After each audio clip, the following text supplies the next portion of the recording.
it like 100000000. I'm here with Gino. Hey, danger, coming with them bangers. Tell me where my paper. Still on the same mission, trying to live major. Don't hate me, hate the game. I'm a player. Feeling like Pac. Represent. On my block. Try to knock me down, but I come up on top. Yeah, they wanna see me flop. Got a plot, want a lot. I won't stop on my pops.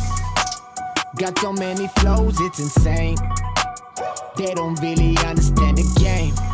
Got a plan and it's plain, I ain't playing. I'm just trying to game. I wanna get that big bag, need that big racks. Blow up Tic Tac with a blue cheese at. I don't give a fuck about your feedback. Eat that, get back, sit back, watch me spit that kickback. Got so many flows, yeah, they think that I'm insane. Ghetto kids in a lot of pain, all about the bills, ain't shit changed. Danger, coming with them bangers. Tell me where my paper. Still on the same mission, trying to live major. Don't hate me, hate the game, I'm a player.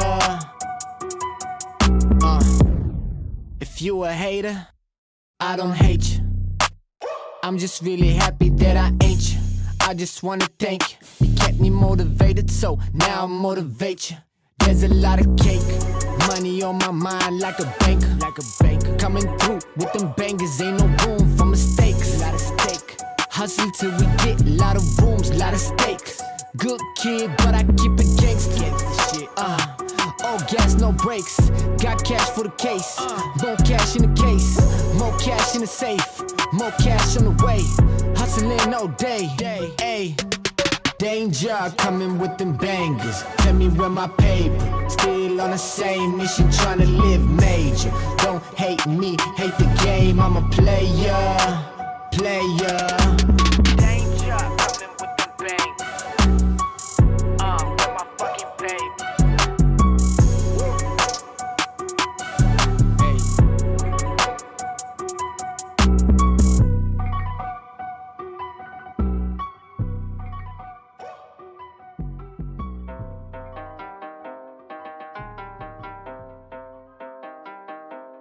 Hop in the car, watch it go vroom, vroom. I told her mom that I blow soon. Knew as a child, back in the womb. Oh, told her step back, I need my broom. Hop in the car, watch it go vroom.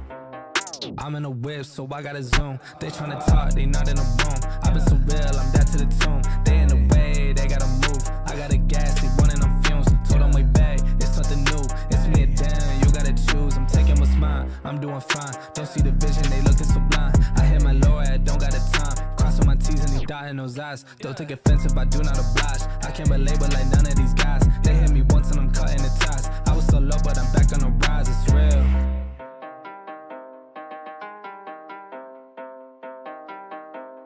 Hop in the car, watch it go vroom, vroom. I told her mom that I will soon. Knew as a child, back in the womb. Oh, told her step back, I need my broom. Hop in the car, watch it go vroom.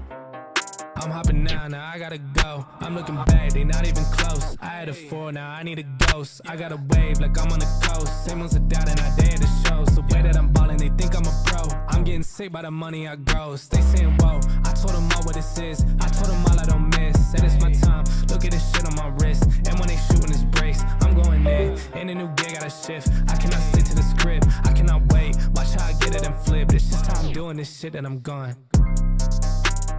Just how I'm doing this shit that I'm going. Ayy, just how I'm doing this shit that I'm going.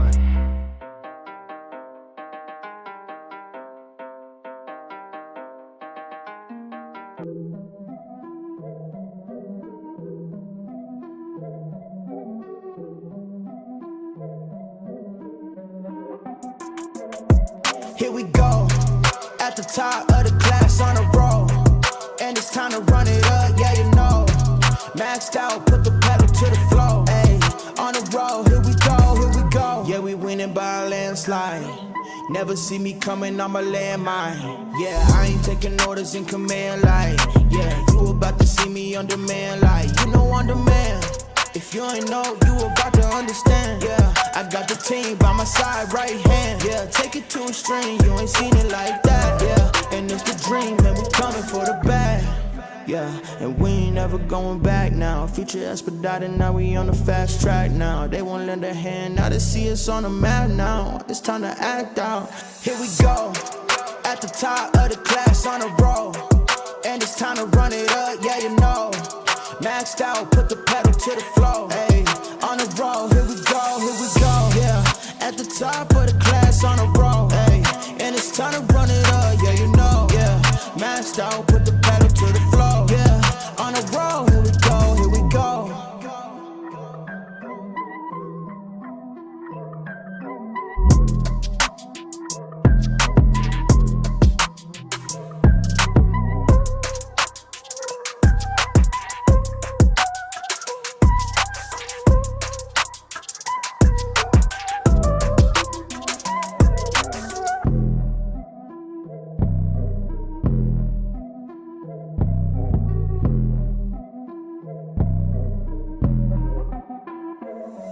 Here we go, at the top of the class on a roll. And it's time to run it up, yeah, you know. Maxed out, put the pedal to the floor. Hey, on the roll, here we go, yeah. At the top of the class on a roll. Hey, and it's time to run it up, yeah, you know. Yeah, maxed out, put the pedal to the floor. Yeah, on the roll, here we go, here we go. Here we go. On the road, here we go, here we go.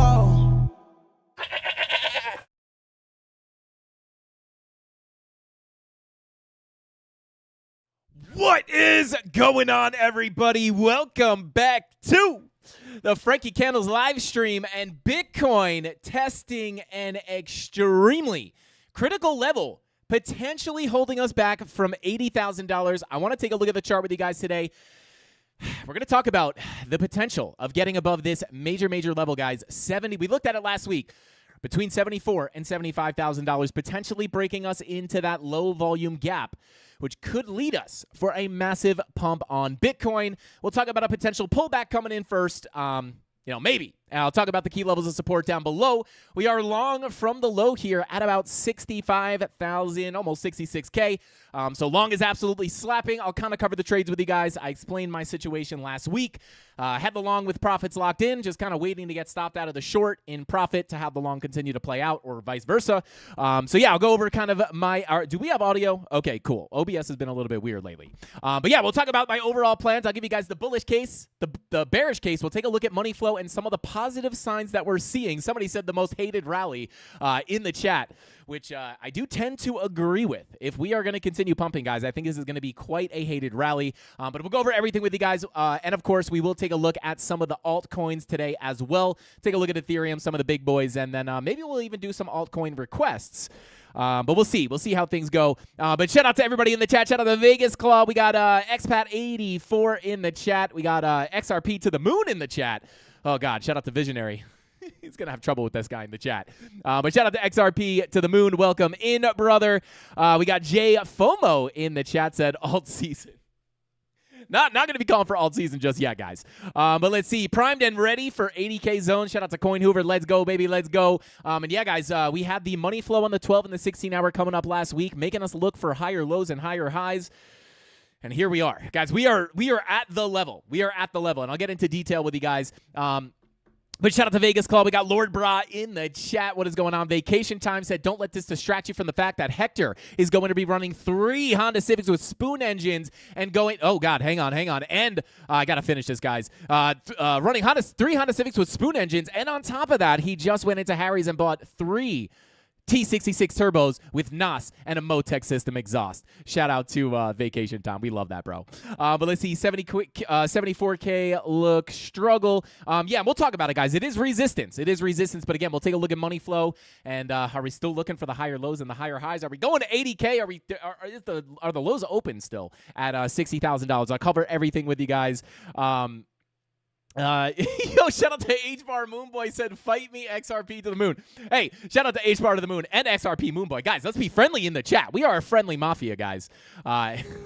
You guys are wild. But let's see. Grazie. Shout out to Vegas Claw. What do I think Cardano will do in the next bull run? Maybe we'll take a look at Cardano. But yeah, let's go ahead and jump on into the charts. Let's get into it. Take a sip of that Aztecian cactus black coffee at 4:05 p.m. in the afternoon. But guys, let me go ahead and hide this key level of support. We'll hide the MPOCs, and we'll just kind of talk about. I'm going to start here on the higher time frames, guys. So overall, maybe we'll just kind of cover what we looked at last week first. So obviously, guys, Bitcoin has kind of been stuck in this sideways range, and on Friday, I tried to cover in detail, or not tried, we did cover in detail kind of what to expect down here, right? Obviously the $1 million question is, are we going to get the big breakout? Are we pumping? Is the bottom in? Or are we going to get a bigger drop down to take out the lows at $60,000? In which case, I tell you guys, within this chop, up until Friday kind of when we talked about it, but, it's based on the current situation right now. Obviously, we're in a bear market, quote unquote. And within this chop, I've been kind of indifferent on what happens here, whether we get the big drop to the downside, the big push to the upside. You guys kind of know in the past, I have favored the drop to the downside, not from a probability perspective, but just in general, because as you guys know, right, 2026 bottom watch here. Is what I'm calling it. Hashtag bottom watch in the chat. But, obviously, as we've talked about, I do think a lot of the pain is behind us. This does not mean that I don't think that we can go lower. But at the end of the day, right, when we take a look at the weekly money flow, etc., typically, once that money flow crosses into the red, you get a big capitulation down. It is much better to be starting to look for bottoms to form, even if you do continue down, rather than just getting starting to get bearish after we get a 50% drop to the downside, right? And again, it doesn't mean you can't put in lower lows, similar to 2021. But once that first money flow crossover happens, you get the big capitulation down. Sure, we did go lower, but you're better off looking for bottoms to form rather than saying, oh my God, the bear market has started, right? Same thing as the bull market. The bull market starts down here, not at the top, right? We literally had people saying, oh my God, the bull market's about to start. And I just look at this like, I don't know how you could possibly think that. But of course, right, that is what you typically see at tops, right? And then the bottoms. You don't want to be a late bull or a late bear. And that's kind of why we kind of talk about 2026 bottom watch. Even if we do go lower, I am interested in looking for bottoms to form in this area. But overall, right, we already got the weekly money flow crossover. We got a big capitulation down. I do think we are probably closer to the bottom if it's not already in. I do think we are probably closer than a lot of people realize. Of course, there are things that will change that long term, but we look at our kind of high time frame context here with our 2021 value area. We have the value area high between about 55 and then the POC at about 47K. This is massive, massive support. And then if we actually pull this all the way to current price action, you can kind of see we're on the line here. This is major, major, major support. We've dipped below the previous all-time high. We push into our major area of value here, retesting the previous value area or close to the previous value area high. In the current value area high, if we extend this all the way to current price action. This is a big area of support, guys, right? It's not, as I've said, until we end up losing 47K where I will be looking at the much more bearish scenario, getting accepted into the value area and looking for that bigger drop down to 30K. Until then, this remains massive, massive support. We've come down, we've slipped the value area high, but it's currently holding as support. So whether the bottom's in, again, we'll have to wait to see kind of what happens here. I need more information on the chart to kind of say that confidently. But so, full disclosure, we could still go lower. I'm going to talk about that today, the probabilities, etc. But, we still have that major 47K point of control that we're looking at. Once we end up losing the POC, then we can start looking for the bigger drop down. But, as we've been saying, right, massive, massive support, not only with the macro range, but also this area of consolidation. This is major support, whether we have to go up for a lower high and a lower low, or if the bottom is in, right, this is massive, massive support, DCA zone, in my opinion. For me personally, I can't tell you what to do. I'm not telling you to buy Bitcoin. I'm just kind of talking to you guys about what I do. And, obviously I use a weighted dollar cost average strategy, right? So if we continue down, I will continue to buy. But at the end of the day, we're at massive support, right? This is not where I look for short positions, right? At least, not that I haven't taken any shorts in here, but, they're all local, right? This is not where I'm looking for massive swing shorts. The swing shorts were to be had where we had them from, which was 124K, 98K, and then over here at 90K, right? Those have already, this one was already closed down here. This one and this one, I've already been closed in massive profits. I'm still holding a small portion of them, but most of the profits have been locked in. And now we're just trying to sit here and figure out, right? Like, I don't want to really talk too much about is the bottom in or not today. But, are we going to get a bigger move up towards that 80K level that we've been talking about? Or are we still able to come down and revisit these lows? What is coming next for the medium term? That's what I want to cover. And last week, obviously, we did cover the 16-hour money flow. We talked about the ideas of these volume profiles, right? When we look at a volume profile like this, of course, we're always looking for shorts at the highs, longs at the lows, shorts at the highs, longs at the lows. Obviously, this was the last short that I took recently, right? We got back into the range, back to the PLC, back to the low. I am now stopped out of that short in profit. As I mentioned on Friday, I'll either get stopped out of the short in profit, long continues to play, short from here, long from here.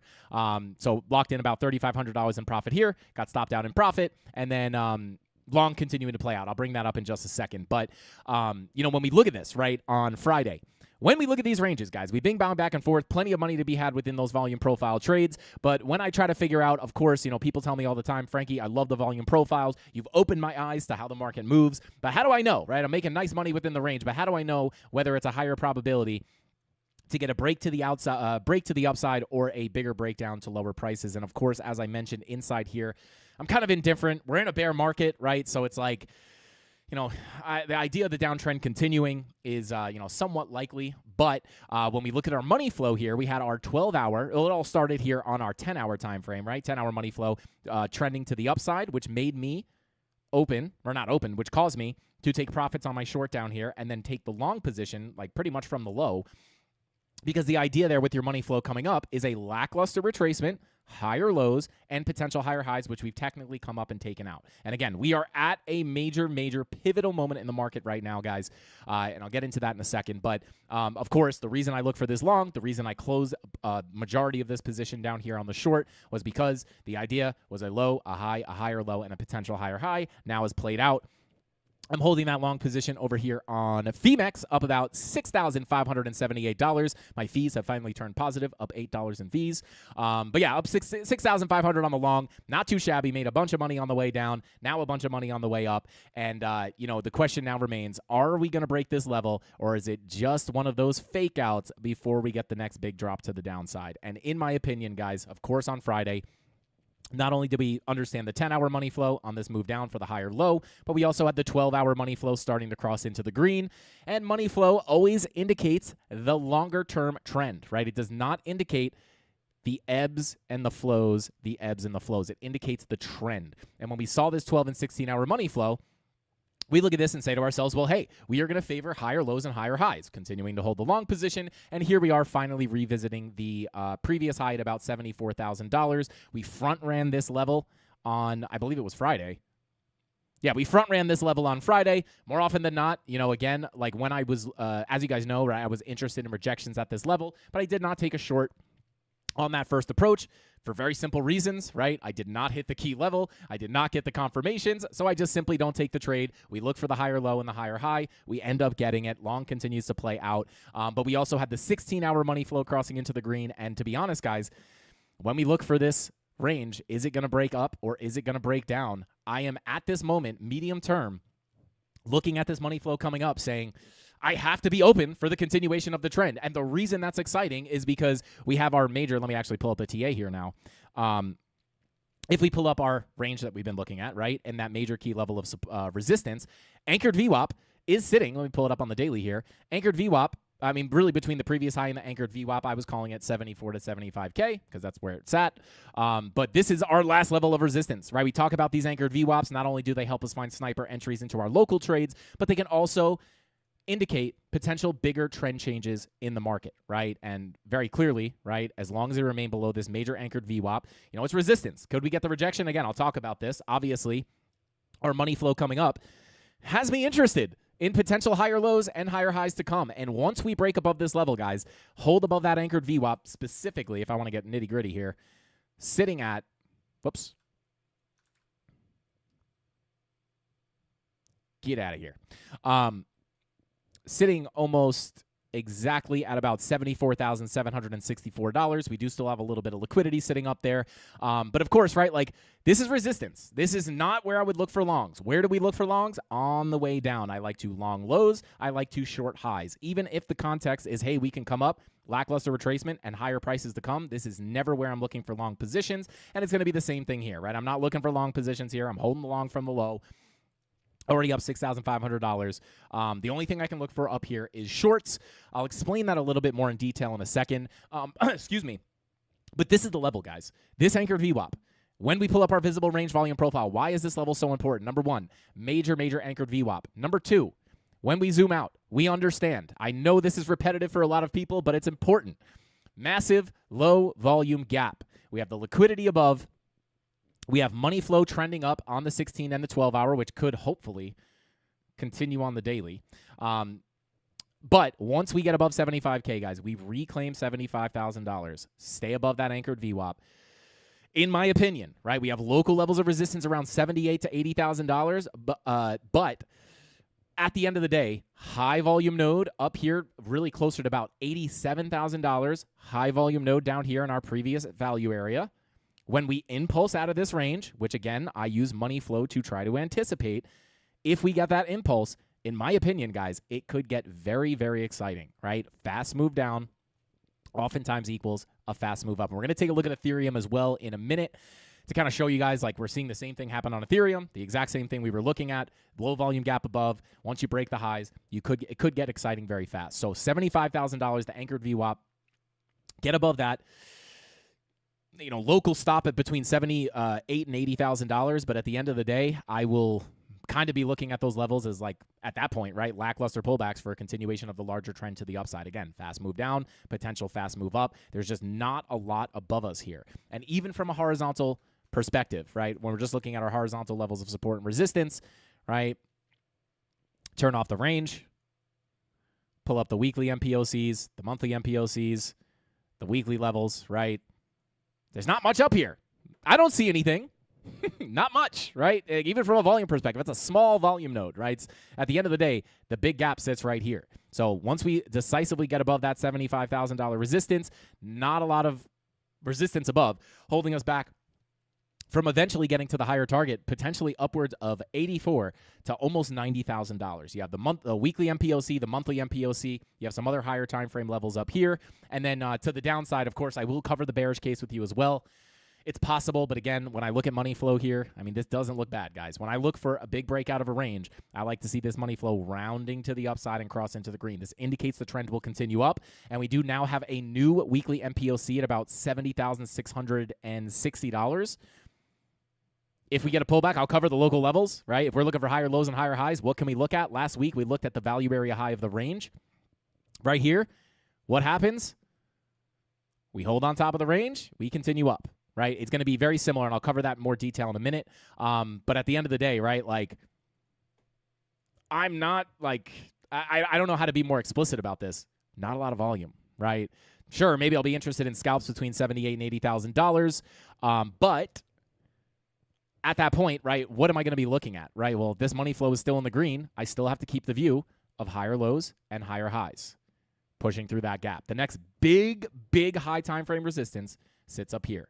And it's the same thing when we look at the rotation of value, right? Auction market theory. You have value down here. Your next area of value above sits right here. If we impulse out of this range, price is very likely to at least try to gravitate towards that previous area of value. Price always seeks fair value. It likes to stick to the high volume nodes, stick to the high volume nodes. It's the same way we predicted this massive drop to the downside. Why do we anticipate this to be aggressive? Is it not hit us by surprise? We made tons of money here on the shorts. We had the low volume gap. Lose this support. There's not much underneath us. Once we lose that, of course, money flow is coming out, etc. Massive drop to the downside, right? We capitalize on that, right? Bear markets are just another bull market for us because we can make money whether price goes up or down. And in the same way, if we if we impulse and we continue to break above here, price is going to naturally seek out that previous area of fair value up here. It's confluent with our horizontal levels. It's confluent with the low volume gap, the high volume node, and now is confluent with the money flow. So that is the bullish case, guys. So right now, medium time frame, I am going to be anticipating the same thing we anticipated on the first approach up here towards these levels, right? Let me pull up that gap real quick, right? First time we approach that gap, obviously you have an opportunity of breaking up, but I took the short position because I can't look for longs on a big move up like that, so I was interested in the shorts. But the overall context with money flow coming up on the 10-hour was a low, a high, a higher low for a higher high. So we short this down here, take the profit, and then long it for the higher high, which, again, technically we have put in right now. So it's going to be the same thing, except obviously the levels are going to be a little bit different. So let me give the key levels to the downside right now. What is the most important level of support? Well, just from a simple perspective, let me pull up that volume profile once again. That weekly NPOC, nice high time frame weekly NPOC, is confluent with our value area high, right? So this is very important support. If we do get a pullback, remember this is resistance. In order to get above and see the bigger move up to these higher levels, we have to reclaim 75K. Until then, it's resistance, right? So if we do get the pullback, the biggest level I'll be looking at is, just from a very simple perspective, going to be the value area high. It currently sits at about 70,000, call it 70,650. You have the weekly MPOC. You have the kind of your shelf of volume here. Come down, massive support, right? We want to stay outside of this value area at this point, right? We want to continue up. We don't want to get accepted back into value. We get accepted back in here, well, guess what? Same thing from back here, right? It's like you could lose the value area high. Next likely place for price to go is the POC. Lose the POC, back down to the low. Doesn't mean that we can't make money on it, but that would be kind of boring. At this point, I don't even care if I get what I want, right? Again, not from a probability perspective, but just like my personal preference would be to go down and print the massive bullish divergences. Again, this is not needed, but it would be a lot cleaner for me to say, hey, guys, this looks like a beautiful low, massive bullish divergences, money flow coming up, etc. That's not guaranteed, right? So I don't even care if I get what I want. I just want to leave this range, right? So, and of course, as we're approaching that volume gap, money flow comes up, right? We do have the VWAP starting to cool off here. So again, the red and green dots indicate the ebbs and flows, ebbs and flows, ebbs and flows, ebbs and flows, right? But money flow, if this stays in the green, will make me anticipate the continuation of the uptrend, and you have the assistance of the low volume gap and the liquidity sitting above.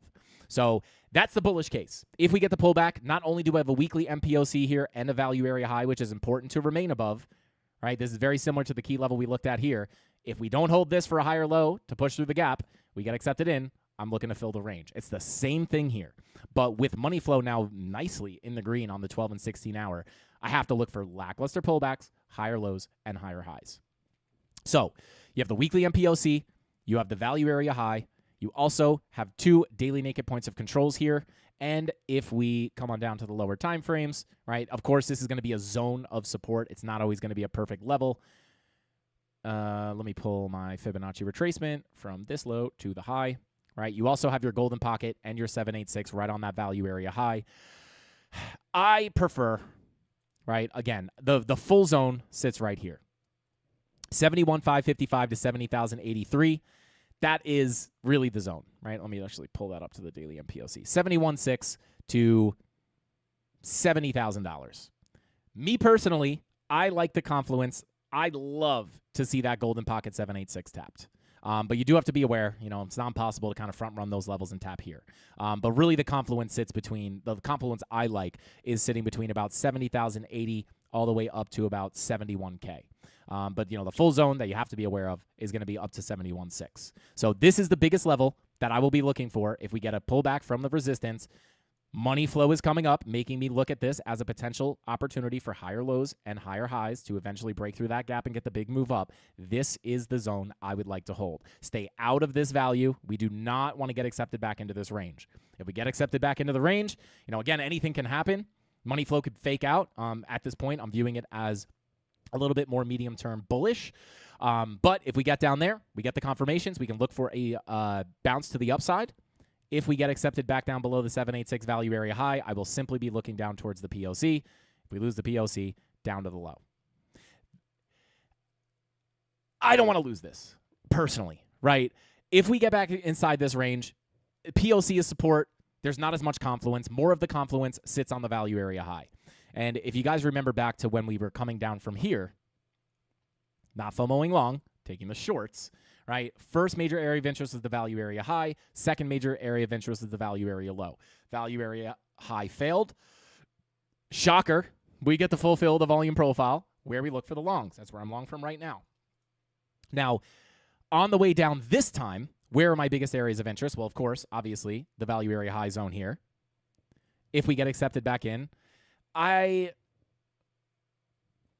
here, big area of interest, area of interest. Here, big area of interest, area of interest, area of interest, right? I'm always naturally going to be more comfortable taking the longs from the value area low than I am taking them in the middle of the range. If you guys know anything about volume profile trading, if you watch the show to any capacity, you will know typically we're looking for longs at the lows, shorts above the highs, right? Now, it doesn't mean that the PLC can't hold. I just prefer to stay at this point with money flow coming out, or money flow coming up. I prefer to see this range hold this support, right? If we want to break out of this range, we don't want to break back in, right? So the hope is if we get a pullback, we could stay above this zone. That is the biggest area of support, in my opinion. We get accepted in, simple volume profile theory, POC, value area low. Once we lose this 65K zone, that would indicate to me now it is probably, bearish retest of the value area low, losing that support. There's nothing underneath us really until we get down to those bigger high time frame levels. So in my opinion, the bearish case right now it's not gone, right? But it's kind of out of my local lens, right? My local lens is money flow coming up on the 12 and 16 hour. Continuation to the upside is probable, and that's what I'm going to look for. If this fails, you got some support underneath you. I'd be more interested in the value area low, but once that loses, same thing as last week, we lose the support. That's where the bearish scenario comes back into play, and I will be expecting a loss of down below $60,000. So there you go. All eyes on that value area high. Now, I can't guarantee you get that pullback either, right? This is why I like to long when price goes down. I don't have to worry about catching a long down here. We have that set up in the Discord from the value area low. That's the position I just showed you. So I don't have to worry about catching a long here. If I see the setup, I'll take another long. But if I don't get it, right, my long will continue to pay from the low. But, not telling you where to take your trades. I'm just here to give you guys the key levels.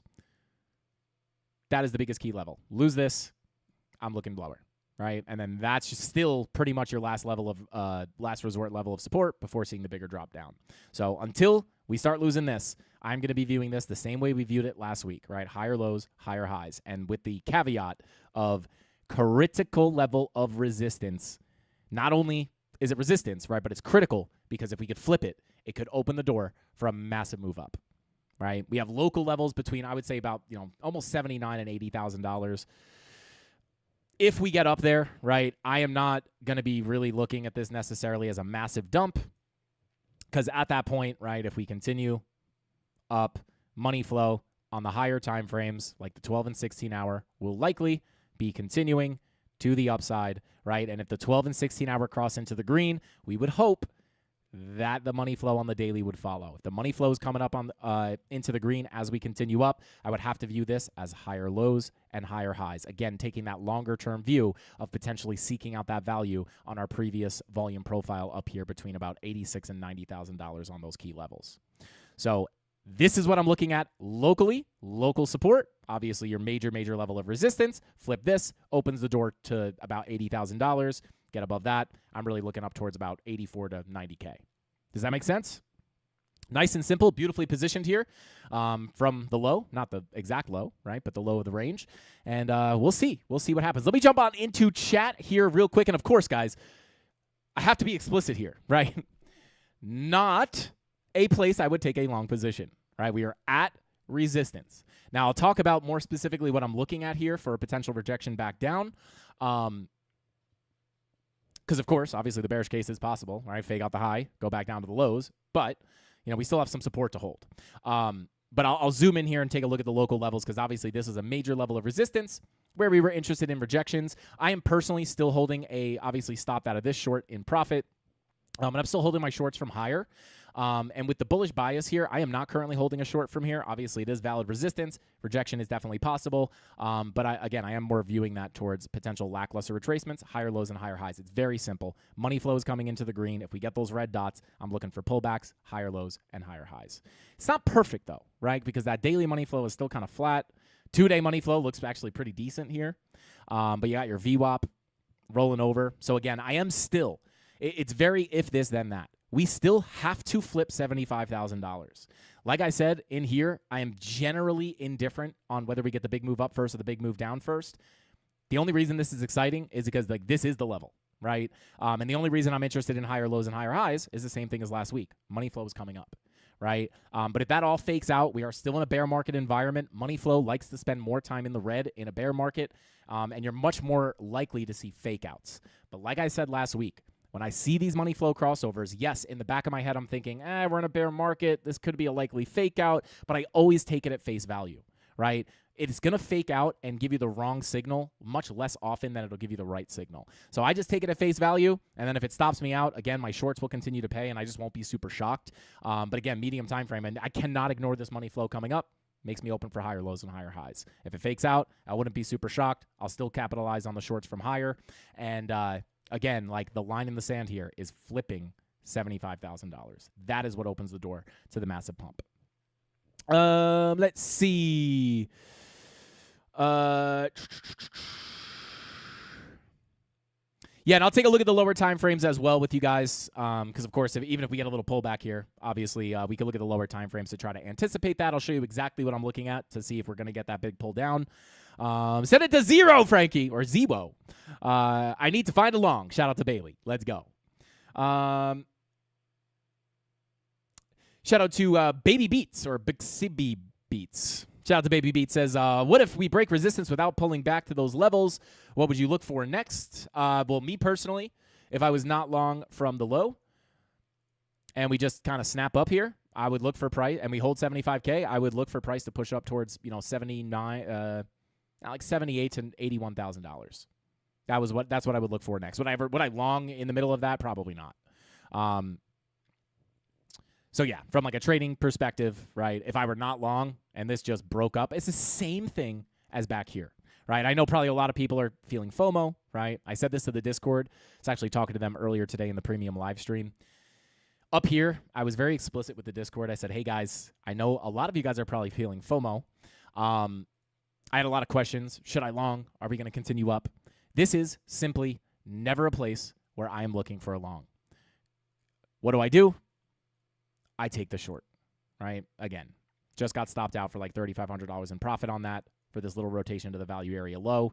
Could this have just squeezed? I got the same questions up here. What if we just break up and squeeze up? Well, then I just get stopped out of the short and I wait for the next key levels. I don't chase the long. I don't make emotional decisions. I just wait for the next level, right? The skill of trading, right? You have this skill of you have to build the skill of learning how to find high probability setups, right? We had a high probability short opportunity here, even though my bias was higher low, higher high, right? I could still anticipate that drop down. I'm never going to FOMO in on the big green candles. But I could have been wrong here, right? Obviously, we were right. But I could have been wrong. I would have just gotten stopped out, and I would have expected the big move up. That's just what it would be. I would not chase that. Could you chase it? Yes. Is that a good way to consistently make money over time? Absolutely not.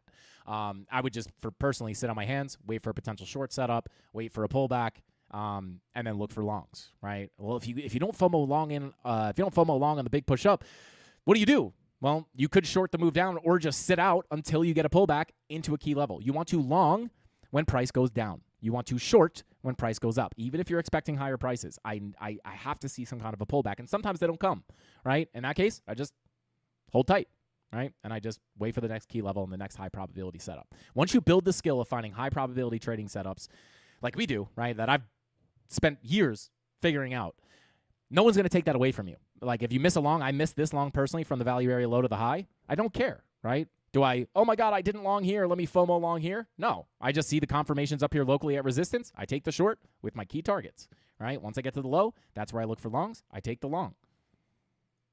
Just got stopped out of that for $3,500 in profit, right? If the long failed here, I would have gotten stopped out at break even, and my short would have continued to pay me. Very cushy position to be in. Right, and I said this on Friday. I was like, I went to visit family this weekend, and it was nice, right? Because I didn't have to babysit any trades. It's like I'll just either get stopped out of the short, which means the long continues to pay me out, and I also made $3,500, and the long continues to pay me out, now up $6,500.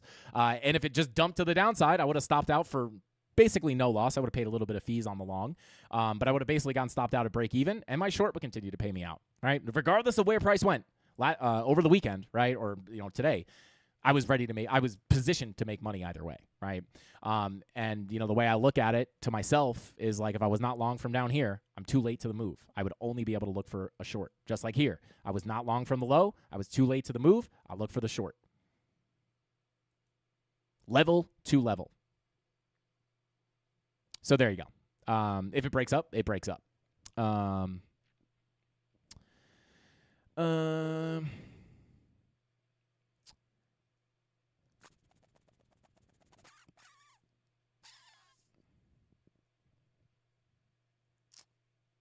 We able to buy the money flow indicator? Yeah, shout out to Simon. It's not my indicator. It's this is Market Cipher B. If you want to check it out, there's a link in the description down below. You can get a discount.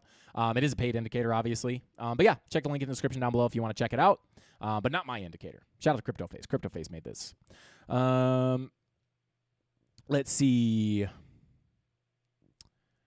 Shout out to Wick589 in the chat. Welcome in, brother. Jesse Frank comes on too early. We're both at work. Shout out to Wick. He's like looking at his phone at work. Shout out to Wick589, OSG of the CandleMafia.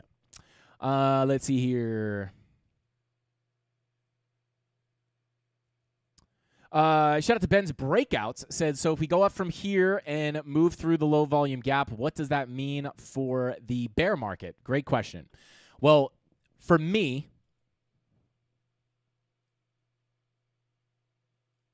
let's turn off all these key levels.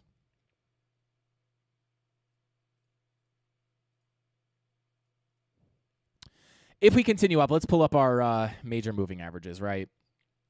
This is, again, it's we have the 50-week moving average up there. In my opinion, if we were going to retest this, could you still put lower highs and lower lows? At the end of the day, guys, if we get the move to the upside, let me also pull this larger volume profile, right? This is confluent with many different things, right? It's your macro value area low. Again, auction market theory is very simple. Price seeks fair value. Once you impulse out of here, you have fair value.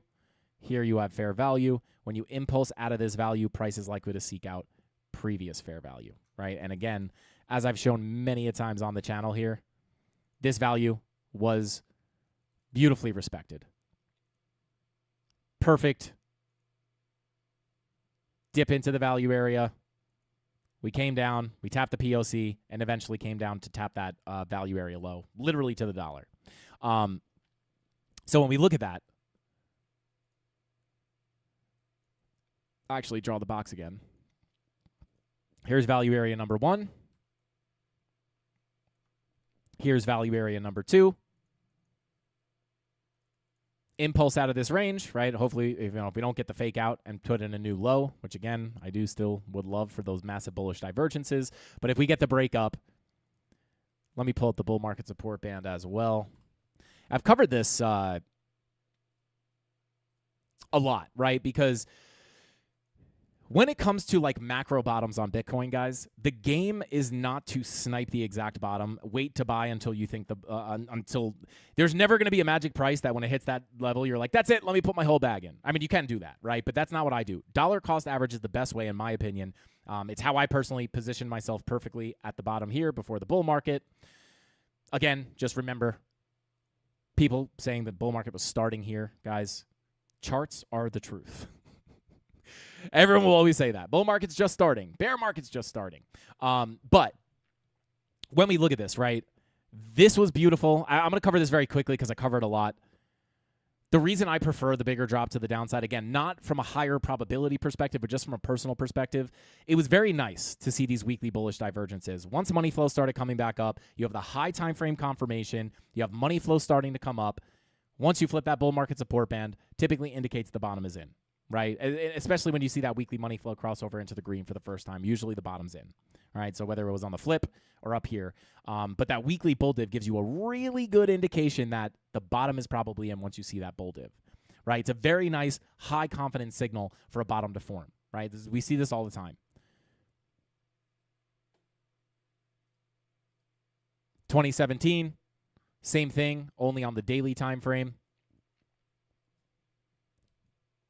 right? You get your first low, your daily bullish divergence, your money flow starts coming back up, right? You basically just wiggle sideways, but the bull div marks the low, and then you're off to the bull market, right? You flip the bull market support band, parabolic move to the upside in 2019, and then eventually it did continue on to the massive 2021 bull market. Down here, this was where it was a little bit different, right? This is why I say you do not need the bullish divergences. Here in 2015, we bottomed out on the capitulation. There was no bullish divergence down here or anything. You bottom out, you wiggle sideways, you never revisit the low. Eventually, let me pull it from a weekly time frame. Eventually, capitulation low, no bullish divergences, accumulation, you flip the bull market support band, bull run. You got a little fake out here. Right? But again, weekly money flow is the simple thing, in my opinion, that I look at to mark that the bottom is in. I don't wait for this to buy, right? I wait for the weekly money flow crossover into the red and the first capitulation down to start buying in. I wait for the weekly money flow crossover into the red, the big capitulation, to start dollar cost averaging, right? I don't wait for this bull div to buy in, right? And when I look at this, the reason I would love another low is because it just simply would give me a nicer confirmation, right? Put in the 2-day bull divs, right? That could look really nice, right? And then at that point, it's like, okay, cool. I've been dollar cost averaging. I continue on the way down. And then once those bull divs form, I'm like, hey, this looks pretty nice. If we can get above that bull market support band, wherever that ends up sitting, right, then you can look for the bull market to begin. But it's never a signal that I wait for, right? I'm not like sitting out of the market waiting for a bull div to buy. Very important. So if we get the move to the upside, right, if let's say it's a situation like 2015 where you bottom out on the capitulation, let's just say the bottom's in, right? You kind of wiggle around, right? And then eventually you reclaim and get the move up. If we break through the low volume gap, I mean, bull market support band starts to kind of level out here. Shout out to the premium Discord. I just realized that I called this the smart trail. In our premium live stream, it was the bull market support band. Shout out to the premium. Either way, right? Very similar. But the once we get up there, right, like we would want to see a sign of strength, right? What would that sign of strength be, in my opinion? Well, it would be the reclaim of the major resistance, right? Let me pull this back up on the Bitstamp chart.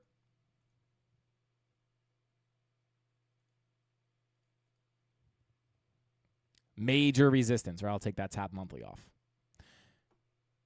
Where's the big levels of resistance, right? Let me actually, monthly MPOC, right? Major high time frame resistance. You know, again, like 87K, back down to that value area low. You have the bull market support band at about 83K. So if we impulse out of this fair value, price is very likely to seek where?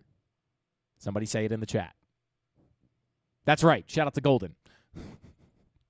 The value area low of the previous range, right? Fair value, fair value. Impulse out, fair value is likely visited. Impulse out, fair value is likely visited. This is resistance, major resistance, right? And of course, the bull market support band is a little bit lower. This will be something I'll be paying attention to. As long as you remain below that bull market support band, it is resistance.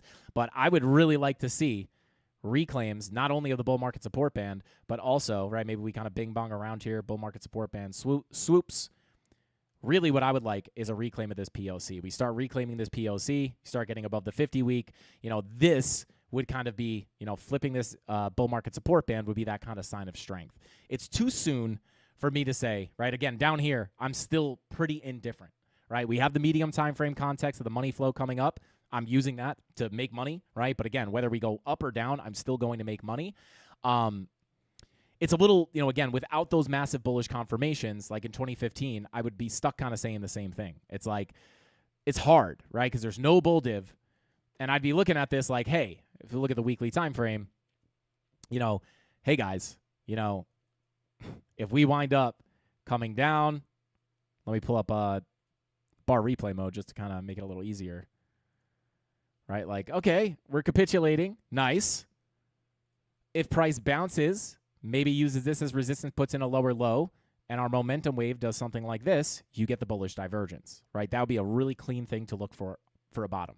Of course, that ends up not being the case. We don't put in a new low. We just wind up kind of wiggling around sideways. Please hold. right? So at this point, what would I be saying? It's like holding this bull market support band is going to be the big thing to be looking at for a sign of strength, right? And more importantly, just from a simple perspective, guys, weekly money flow crossover into the green has 100% of the time. Anytime the weekly money flow crosses green, 100 out of, well, 3 out of 3 times, but 100% of the time, it is indicated that the bottom's in, right? Now, of course, you're not going to snipe the bottom like that, but that's not what I do, right? I like to wait for the money flow crossover, dollar cost average, dollar cost average, dollar cost average. I'm not waiting to buy on that sign of strength, right? I'm just using that as the sign of strength to say, hey, I think the bottom is in. I'm already in the market, right? And once that weekly money flow crosses green, bottom's probably in. I'm happy with my entries. Send it. It's the same thing right now. We have massive resistance here. Could you come up? Like it's a little hard for me to say, oh my God, the bottom's in. Send it to new all-time highs just yet, right? We need more information. We have to see what price. I don't know what price is going to look like if we get up here, right? Maybe it looks like trash. It might look like a high probability lower high for a lower low. That's definitely possible. But it's a little premature to say that, right? I would really need to see, weekly money flow is still in the red, still technically coming out. So, but again, like that's not what I wait for. I don't wait for the sign of strength to buy, right? And we cover this every day on the channel, right? I'm covering this since 2022, right? Even the previous bear market. What do I look for to dollar cost average in? Weekly money flow crossover right here. Big capitulation down. I start to buy, right? I could have been wrong here, right? I could have dollar cost averaged further down. But that's just what I use. It wound up working out perfectly here. It's the same thing here, right? I'm not waiting for that sign of strength. I'm just sitting in my current bags being like, oh, okay, cool. Sign of strength. Send it. So there is massive resistance above. I just don't know what the charts are going to look like here. But another like really easy thing to wait for is that weekly money flow crossover. Again, every single time, 100% of the time. Once that weekly money flow crosses green, the bottom's in. And that's why I'm kind of indifferent here, right? We don't have the weekly money flow coming up on the weekly just yet. But locally, it does look pretty good for a little squeeze to the upside. And then we have to kind of decide here, are we going to get a rejection for lower or are we going to get the sign of strength? And if we start flipping that bull market support band, like I said, you still have massive resistance ahead. But once you start flipping above that POC, you're now accepted into your value. We can start looking up into the hundreds. That's how I'm going to handle it. But again, that's why I try to be very explicit. And I'm not saying this has to happen, right? But there's not going to be like, again, if that happens, right, well, I'll hold what I have and boom, cool. But, this is not something I wait for, right? Bringing back the 2015 example, right? I'm not waiting for this to buy. Could you? Sure, right? You still would have made, still would have been a good move. Again, not financial advice. This is just looking at history, right? Could you have waited for the flip or the weekly money flow crossover? Let's say you just bought the weekly money flow crossover into the green. You didn't buy the bottom, but you got pretty much in the middle of this range for a massive move up of 8,000%, right? 2022, if you waited for the weekly money flow crossover, the first one happened right here. Let's say you bought the top, still would have gotten a nice 311% gain. But that's not what I do, right? I dollar cost average in on the way down. We have some bearish narratives, right? We got some geopolitical conflict. That doesn't typically happen at the top. It typically happens at the bottoms. And again, whether it's bottom in or we have to go down for another swoop, you're better off looking for bottoms to form, in my opinion, right? For me. Not for you, for me. So there you go. Shout out to whoever asked that question. Let's see. We'll take a look at Ethereum in just a second.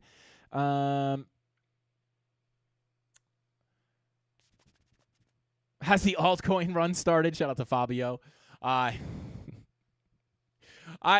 not touching alt season right now. I'm not something I'm paying attention to right now.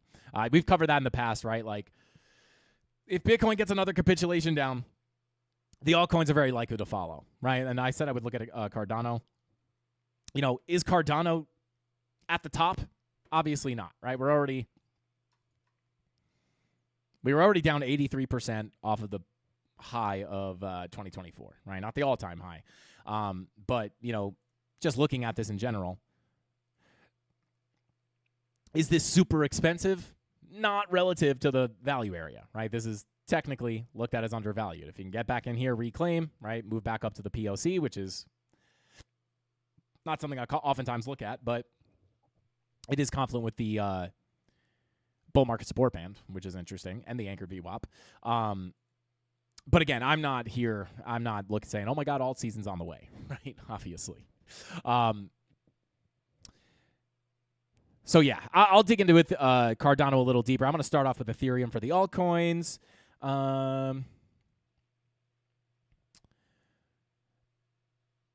Yeah, shout out to 257 said, do you guys ever notice when everyone on YouTube out of nowhere is bullish and calling bull run?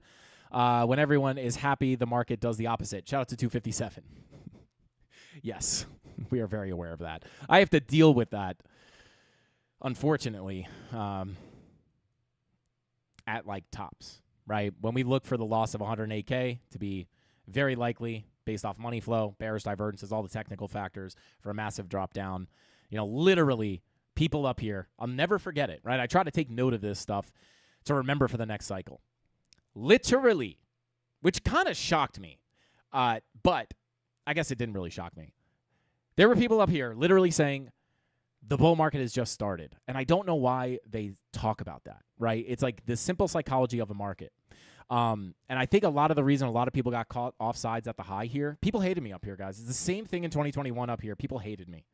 I'm like, guys, it's just the technicals. Everyone wanted 100K. We got nowhere close, right? Everyone wants, oh my God, bull run just started, 250K. All I can see here is massive weekly bearish divergences, money flow coming out. The same thing that happened up here. Weekly bearish divergences, money flow coming out. Just like the clearest sign of a much higher probability of a bear market incoming, right? And people hate you, right? But I don't care. I'm here to speak the truth, not tell people what they want to hear and get them wrecked. So yeah, absolutely. And again, we talk about that down here. It's like, even if this is not the bottom, right, which it might not be, people are going to get overly bearish at lows, right? And then this will be the most hated rally. People will, let's just assume it's going to continue down after a big bump. People are going to assume, oh my God, I missed the bottom. Now we're bullish. Oh my God, bull runs on. You'll probably see that happen here.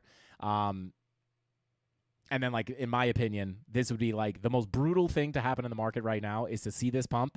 Everyone gets bullish. They're like, oh my God, I missed the bottom. Let me start buying in. And then whoop, bull divs. Everyone gives up. They're like, I believed in it. Now it's dead. It's never coming back. Bull divs are formed.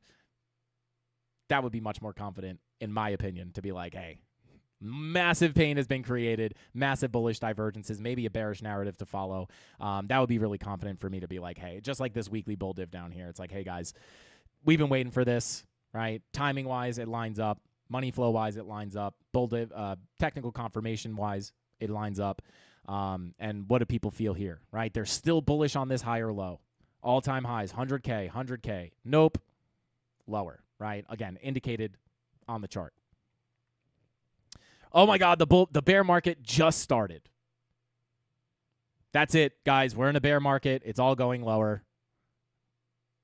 Oh, told you. Here we go. Here's the big drop. Bottom's in. They're late. Right? Happens every time. Every single time. Literally every single time. Bull market just started. Massive drop down. Everyone gets super bearish. You get the pump. Yeah, it's just the psychology of a market. But yeah, absolutely. We'll see. Is that really the sentiment? Is that the bottom's in? That kind of makes me a little bit worried. But again, right, I don't really make my decisions off of that as well, either, right? It's like the masses are sometimes correct, right? I think a lot of people also are, you get the big drop down, right? A lot of people that may have been like, oh my God, the bull market's just starting here. Get ready. Alt season's coming. I've been telling you guys, like, oh, alt season's coming, right? And then they're like, this is the higher low. Like, they can't just like flip, right? Because then, it's not really that good for them. They get hated. But yeah, you'll notice more often than not, the masses will be wrong. Tops come in on euphoria, which didn't really happen here, to be honest. We didn't really have a ton of euphoria. Really, the euphoria was here on the first top, literally identical to the 2021 run. All the euphoria was right here. Dead cat bounce for the bearish divergence, send it down. It was the same thing here, right? What was happening at the tops? Meme coins galore. President of the United States launches his own meme coin. Oh my God, pro-crypto president, bullish, bullish, bullish, bullish. In my opinion, very similar to 2021. I am viewing this as really what the major top was. And then this was your dead cat bounce for the bear divs, continue down. And even looking at this, for anybody who's new to the charts or maybe just kind of starting to look at charts, you're probably going to be much more familiar with some of the simple stuff like the RSI, We talked about this endlessly. Once you start seeing oversold weekly RSIs, right, it does not always, let me pull it up over here for more price history.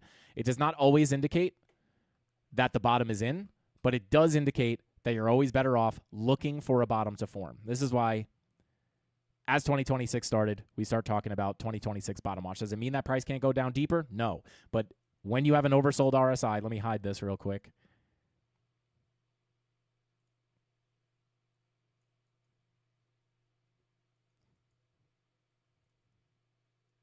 Yes, oversold weekly RSI. Yes, oversold weekly RSI. I'll mark this off. Whoops. Weekly oversold RSI. Did price go lower? Yes. Are you better off looking at that oversold weekly as the start of the bear market or where you should start looking for bottoms? Probably the latter. 2017 or 2018. Oversold RSI. Taps like right here. Do you go lower? Technically, but are you is that the start of the bear market? No. It is, you're better off looking for bottoms.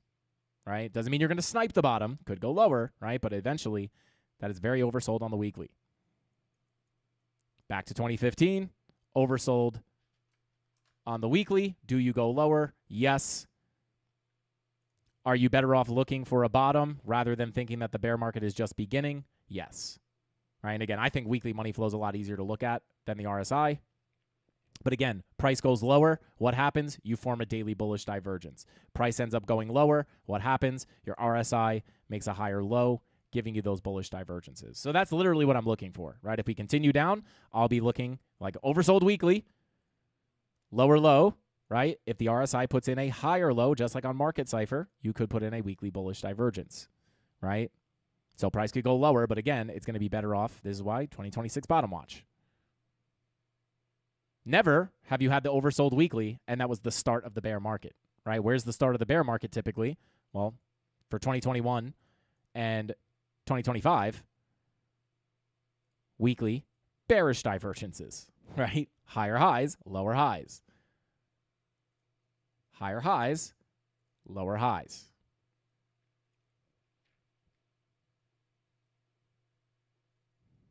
Simple, right? Not easy, right? Not easy to act upon, right? But very simple. So there you go, right? That's just like kind of where I'm coming from, right? That's why I say, I think a lot of the pain has happened. Does that guarantee the bottom is in? No. Can you go lower? Yes. Is it better to be looking for a bottom down here? Sure. Because what if it's like 2017 and the bottom's already in, right? You're going to be happy that you were nibbling down here. If it goes lower, I will wait at dollar cost average and continue to buy. It's not until you lose 47K where I would be looking at a much more bearish case, right? Lose the 47K POC. That's where I'm looking down towards 30K. But again, like even here, right? It's like you're bottomed out on the weekly RSI. A lot of people were calling for 8K. Is 8K a level? Sure. Is 12 to 14K a level? Sure, right? But it doesn't guarantee it's going to get tapped, right? Once you see that oversold RSI, it's like, hey, probably better off looking for a bottom. Hopefully that makes sense. Let's see. Shout out to 1300. Silvio said local price action. If you scrub back to the beginning of the stream, I covered all the local levels. I will actually, what I did say I would do is cover the push into the resistance, right? Because that was one thing I did not cover. Let me just.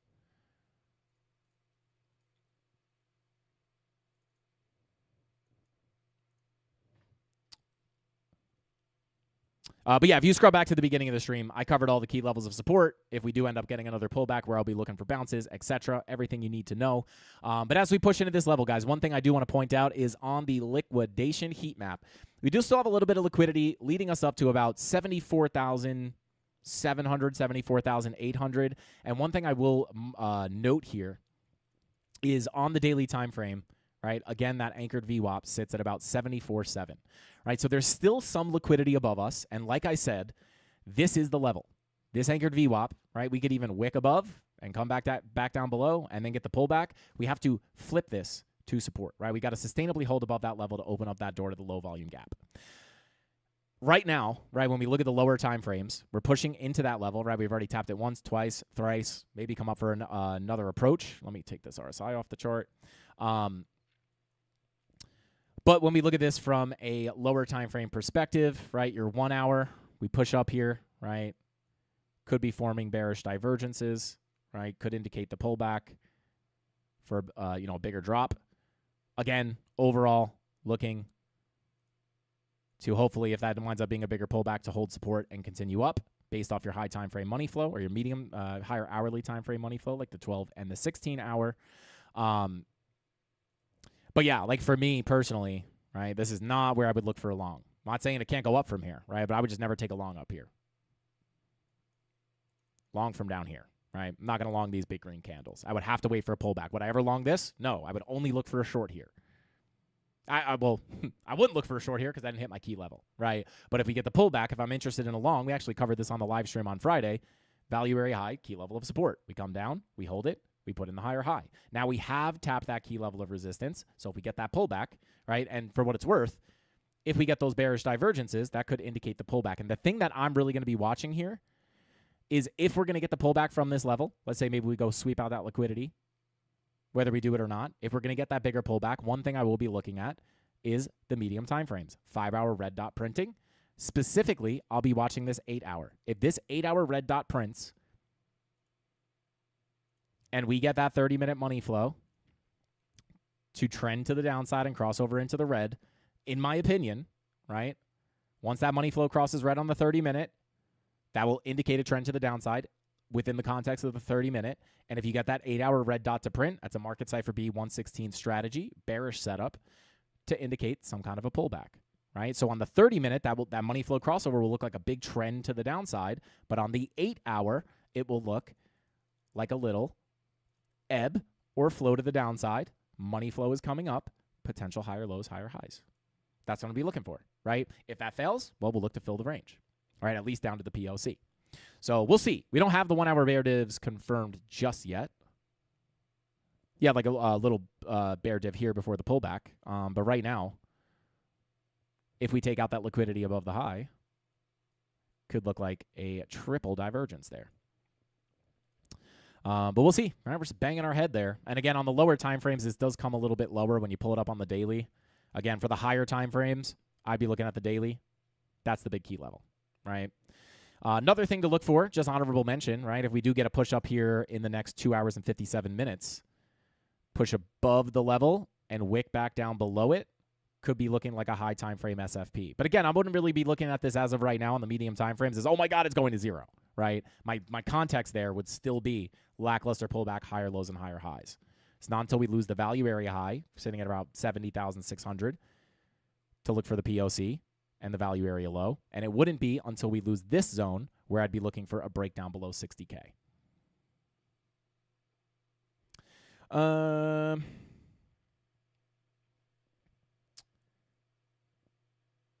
Let's see. Frankie says 100x long from here. Oh, man. Shout out. Who said that? Who said it? I lost it. Oh, shout out to Jay FOMO. Let's go.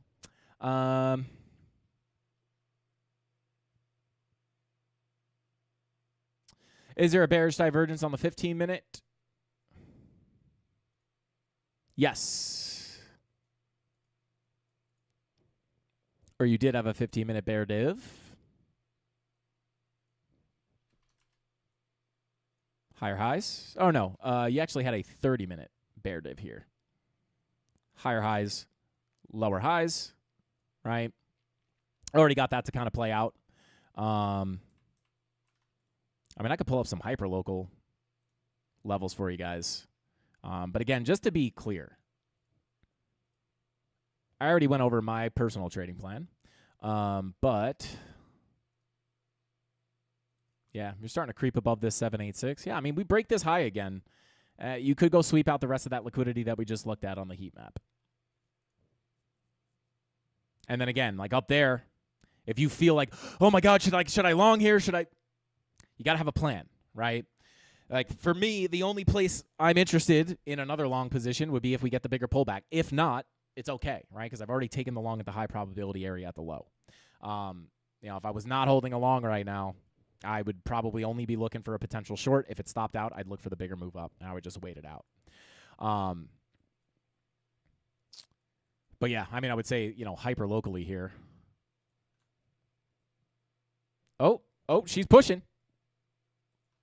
786, right? If you want to look at this, if this bearish divergence was going to give you a continuation of a downtrend, this golden pocket 786 would be the level that you would want to hold as resistance. Once you get above it, got the liquidity above, that's why I would be looking more at the 1 hour bearish divergence. Maybe we'll see it print.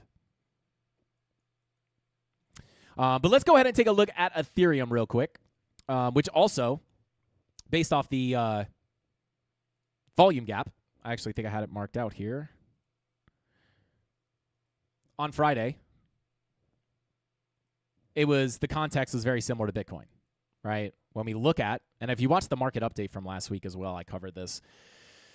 10-hour money flow crosses into the green or starts to come up, right? It's generally trending. So when we get that first big push up, you come up to that low volume gap. Yes, there's an opportunity to push to the upside. However, and again, the reason for that is money flow coming up. Once money flow comes into the green, we look for lackluster pullbacks, for higher lows, and higher highs, right? And then once you break into that low volume gap, there's not a lot of resistance ahead. Look what happens, right? Low volume gap, hit your head back down, hit your head back down. But what are you doing? Low, high, higher low, higher high, higher low, higher high. 10-hour money flow, trending to the upside. When you look for these ranges to either break out or break down, money flow is a big factor. The low volume gap gives you a little bit of confluence to understand what you have above you. Is it going to be a rough road? Is it going to be an easy road?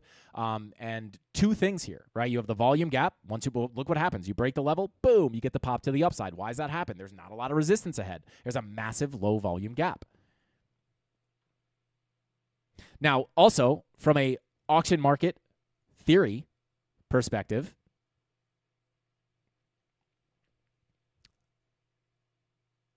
just hide some of this stuff. Fair value. If we impulse out of this range, again, identified by money flow, where is price going to seek out next? These are the targets that we gave on Ethereum on Friday. Value area low sits at 2436, or 2430, I would call it, right?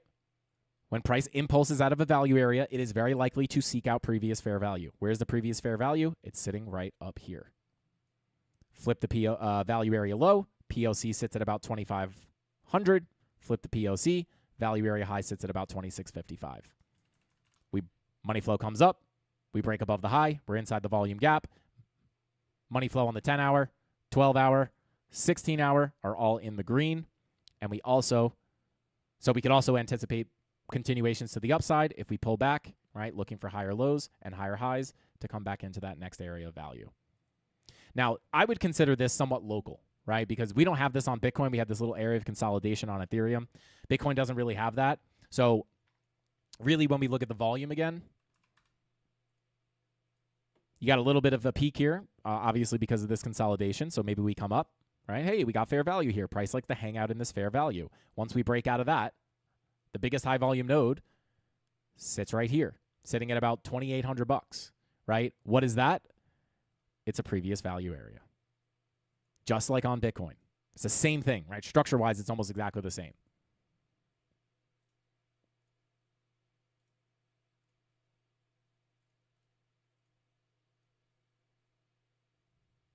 I actually already have this marked out, right? There's your previous value, right? Get above the anchored VWAP, right? Next clear area value sits up here towards about $87,000.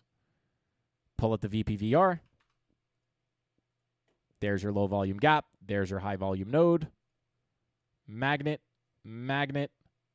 No real resistance. If we get the big impulse, very likely to gravitate towards here. Ethereum, same song and dance. Previous value. Again, you have this kind of, I'll take this off the chart for now. Again, this looks different because Ethereum had this consolidation. Bitcoin didn't. But overall, right, you have a little bit of a higher volume node here on Ethereum. But at the end of the day, right, get above that. Where does it bring you? Back to the major area value up here. This is like $86,000 for Bitcoin. And it sits at about $2,900 on Ethereum. Would I expect turbulence here? Yes. How do I expect that turbulence? We just look at the volume profile. So, we mark out these low volume gaps on stream for a reason, right? That's the level. Break it. Next target would be 2,400.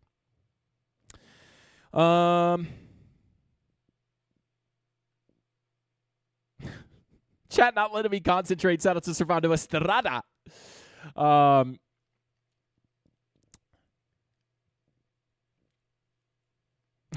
Shout out to website said bearish divergence on the 3-second chart. Watch out for the 3-second bear dips, guys.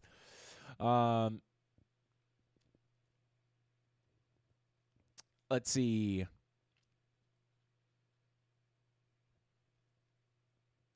They keep squeezing the shorts. Dang right. Shout out to Vegas Call said Frankie, the type of guy who has an expiration date on his birth certificate. I think it's actually coming up. Does that mean I'm going to die? I hope not. I hope not. Give me one more Bitcoin cycle. Shout out to Vegas Claw.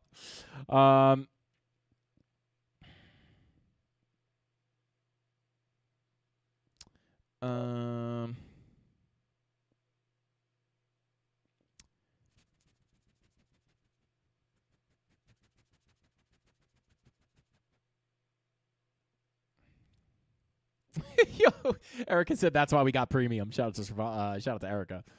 No distractions in the premium live streams, except for myself. I do distract myself sometimes. My Dogecoin is up. Shout out to New Earth Guardian. But yeah, we took a look at Ethereum. Again, just right on track here. Same thought process on Bitcoin. Same thought process on Ethereum as Bitcoin. Money flow coming up. Right to the upside, low volume gap. Same thing. Let's see. Let's take a look at Solana, or Solonzo, as your boy James Kramer would call it. Where's it at? Where's it at? There it is. And here is Solana. Keep this. I'll just hide this. I'll bring that back up in a second.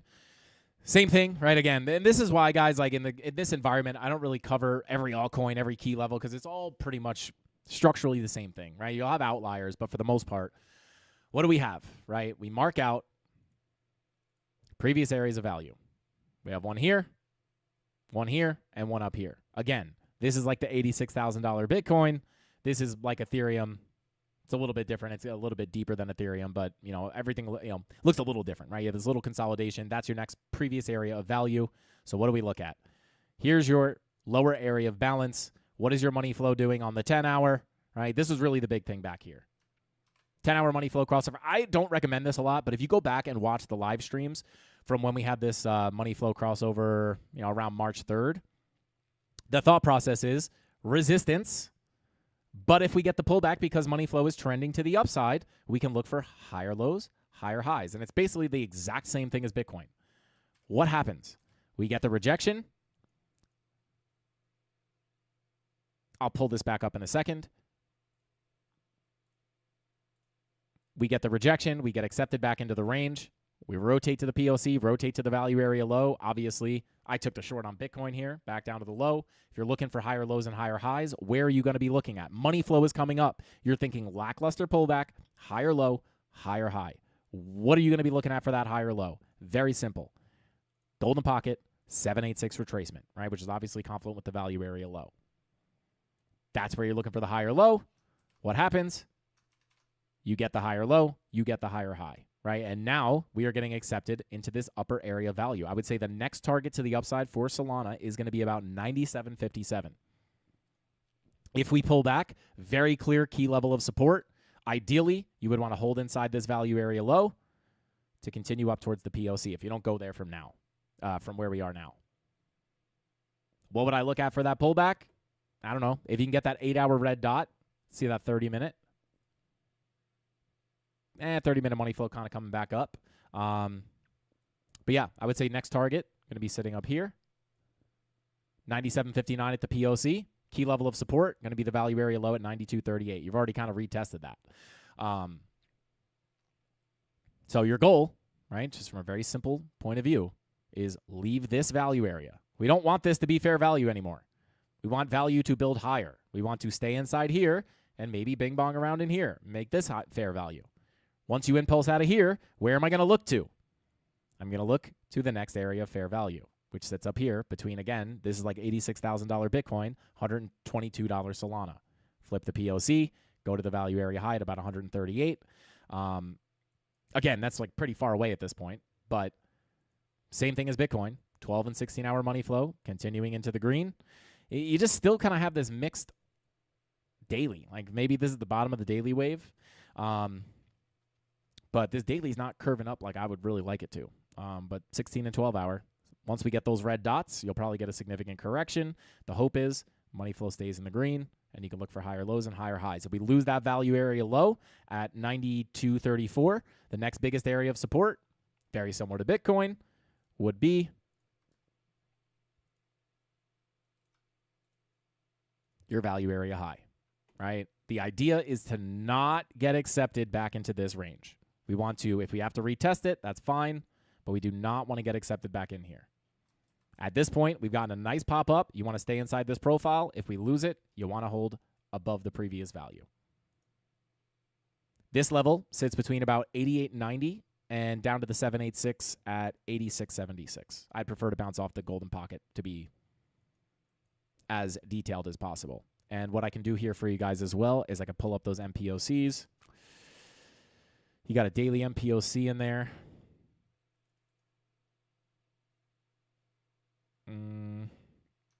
Got another one right here.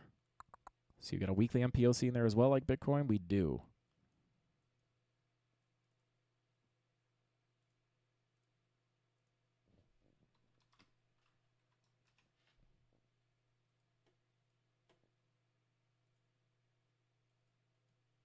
So biggest key levels, very simple. Value area low, 92.34. And then underneath that, I would hope you could hold above that daily, 2 daily MPOCs and the weekly MPOC. But you're essentially just looking at it as a range retest. And let me grab this anchored VWAP real quick. Pull it from here. Yeah, you got the anchor VWAP in there as well. I don't know if you're going to lose this, but if you did, that's the second place to look. First place to look is here.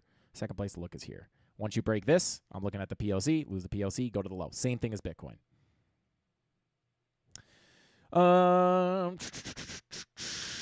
Shout out to Crespo Crypto. Says, Frankie would be a beast on stocks and commodities, man. Please give us some tokenized TradFi assets on this channel. Shout out to Crespo Crypto. Maybe we'll start incorporating some of that. Shout out to Crespo. I've had many people tell me that. I've had other YouTubers, so stock YouTubers tell me that. Like, bro, we watch your live stream for crypto, which is kind of cool to think that, like, like stock YouTubers are like, yo, check out this guy, Frankie.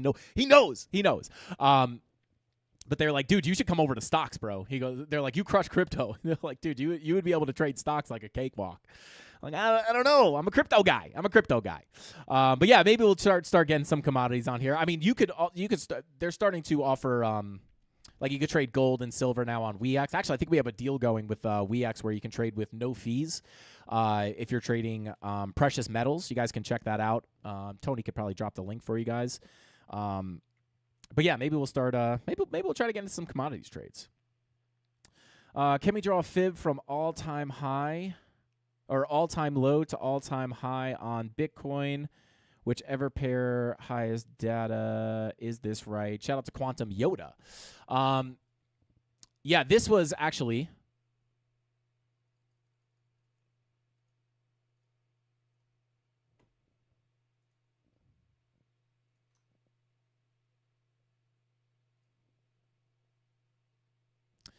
This, we've actually looked at this before. This is, right, if we did put in another low, right, talking about the key levels of support we have down here, you have your previous value area high, which is really how I typically view the market, right? Golden pocket, or I look at the value area high, right? Once we get accepted into the value area high, you have the POC. The reason this is key is because if we lose that and we can't get out of the value area, that's where I look for the much bigger drop down. But again, until then, between this volume profile, which we've already filled, and this value area high POC is a big area where if the bottom is not already in, I would continue to look for a bottom. Again, 2026 bottom watch. This value area high is, of course, also confluent with your macro golden pocket. It would be really nice to come down as well. If we put in that bull div, you'd be putting it in on some really nice high time frame levels. So that is confluent with the value area high. Again, I don't bring it up a lot just because I already have the value area high down there. I already have the weekly MPOC down there, the monthly MPOC, the weekly horizontal, right? So I already have levels in there, so I don't always bring up the golden pocket, but that is another confluence if we did put another low in. You do have that macro golden pocket down there. So yeah, that is definitely a confluent level. Hopefully that's what you were talking about.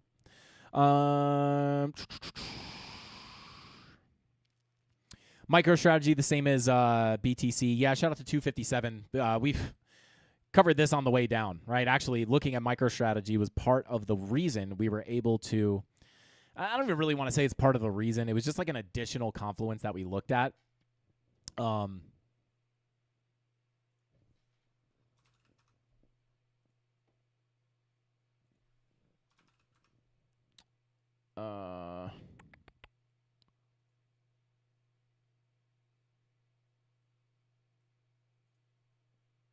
Bear with me here.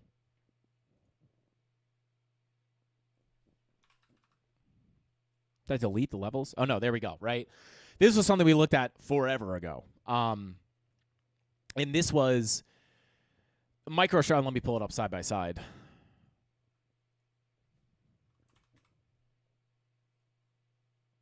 Actually, pull it up like this, right? This was, if you see you can see my vertical cursor on both of these charts, right? As Bitcoin was retesting this value area low, right? Obviously, money flow made us look for reversal, or not reversals, but continuations lower. Low, lower high, lower low, right? We have the massive low volume gap here that we look to travel through. But at this point, as Bitcoin is bing-bonging around, failing to get accepted back into your value area, look at MicroStrategy. MicroStrategy has already gotten the full fill of that massive low volume gap and got rotated back into its previous area of fair value. They were exactly the same thing. Previous value, previous value. Your current value at the time, your current value at the time. Once MicroStrategy loses this fair value, where is it going to go? It's going to go seek out that previous fair value. Back into the range, rotation to the low. If MicroStrategy does that, right, we've seen this in the past, MicroStrategy gets back down to that low, Bitcoin oftentimes follows, right? And even if we weren't looking at MicroStrategy at first, but someone asked me to look at it, and I was like, it's literally exactly the same thing. If MicroStrategy just did this and we're hanging out down here, that could be front-running what Bitcoin is going to do. And then short time after that, Bitcoin eventually follows suit, filling that exact same volume profile, right? Now we have MicroStrategy back inside the volume profile, potentially headed back up towards the high at about 175.69. And Bitcoin is attempting to leave this volume profile, enter the low volume gap to retest these range lows, right? Again, between about 84 and 87K. So, yeah, 100%. We even drew out the, as you can see, high volume node, not a lot of resistance, fly through. Same thing on Bitcoin, high volume node, not a lot of support, fast drop down. Magic. It's like magic. It really is kind of crazy. This is like part of the reason I love charts so much. It's like you see that, so you look at this stuff and then you see it play out and you're like, wow, this is insane. Shout out to Crespo Crypto. Thank you for the super chat, brother. He said, it's true, man, but now with tokenized assets, you can still be a crypto guy because you'll never have to sell your stables. You will kill it, man. Shout out to Crespo. Hey. Might be a sign. Frankie Candle's cow manure futures trading channel coming soon. Shout out to Crespo. I appreciate you, bro. Would you recommend keep DCAing below 80K? I can't give you any kind of financial advice. I'm not a financial advisor. Obviously, I come up here and talk about what I think Bitcoin's going to do every day. More often than not, we are correct about that. That does not mean that you should just listen to some random person on YouTube. You have to have your own plans. As I went to visit my family this weekend, I got the typical family crypto questions. It's you have to have a plan, right? All I can do is tell you my plans, right? I'm not telling you should follow me, but I'm up here to share with you guys what I think is going to happen, my trades.